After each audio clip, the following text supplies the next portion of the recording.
Yo, what's up mga kaibigan? Nalina tayo magkwentuhan. Kanina'y naganap ang tapatan ng Los Angeles Lakers at ng OKC Thunder. Ang game na ito ay ang magsisilbisa ng booster ng MVP case si Luka Doncic. Kung magagawa niyang ang talunin ng OKC at magpakita ng dominant performance ay magbibigay ito ng matinding MVP boost sa kanya dahil isa nga itong game laban sa reigning MVP at best regular season team.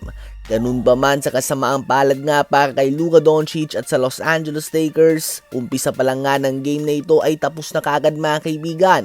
Natapos ang unang quarter sa score na 44-21 in favor of OKC.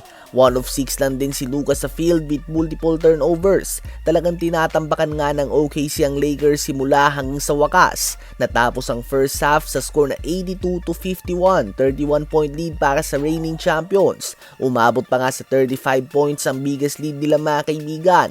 21 points and 5 assists na kagad si SGA, 14 points si Lu Dort at 10 points, 6 rebounds and 6 assists naman si Jalen Williams. Habang si Luka naman ay nalimit lang nga mga kaibigan sa 10 points, 5 assists and 4 turnovers on 2 of 9 shooting sa field. Sa third quarter naman ay bukod na lang nga sa lumobo pa sa mahigit 40 points ang lamang ng OKC, si Luka Doncic ay nagtamo ng hamstring injury na posibleng maging dahilan ng kanyang pagkaka-out sa mga natitirang game ng Lakers at sa unang bahagi ng playoffs. Si Luka ay nagtapos lang nga na may 12 points, 7 assists and 6 turnovers sa game na ito at tinambakan nga sila ng husto ng OKC Thunder. Ngayon ay tumungo naman tayo kay Zion Williamson. Ang New Orleans Pelicans ay may record lamang na 25 wins and 51 losses. Muling hindi nga makakapasok ang team na ito sa playoffs o kaya naman kahit sa play-in tournament man lang ngayong season. Dahilan kung bakit si Zion Williamson ay hindi pa din makakapaglaro ng playoff basketball sa kanyang ikapitong taon sa NBA. Si Zion nga ay decent player pa din naman. 21.4 points, 5.8 rebounds and 3 assists per game on more than 60% shooting sa field ang kanyang numbers. Decent stats nga ito subalit hindi pang superstar level o pang number 1 option kahit sa isang team na hindi playoff contender. Ito nga ang lowest points per game production niya since siya ay isang rookie pa lamang. Andun pa din nga ang pagiging injury prone niya kaya naman maliwanag na sa ngayon na hindi si Zion ang player na hinahype ng madami bilang ang next phase of the league noon.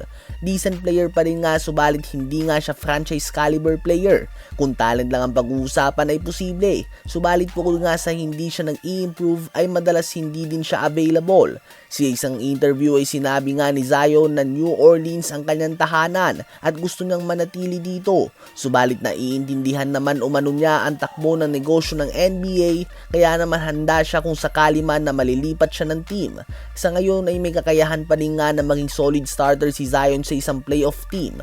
Subalit may ilang tanong lang nga dito tulad ng handa ba ang mga team na bayaran ng isang role player ng sahod na pang superstar at kung saan ba siya babagay na system considering ang kakulangan ng kanyang shooting at hindi siya kailangan depensahan sa 3-point area. Saan team nyo ba nais na malipat si Zion Williamson?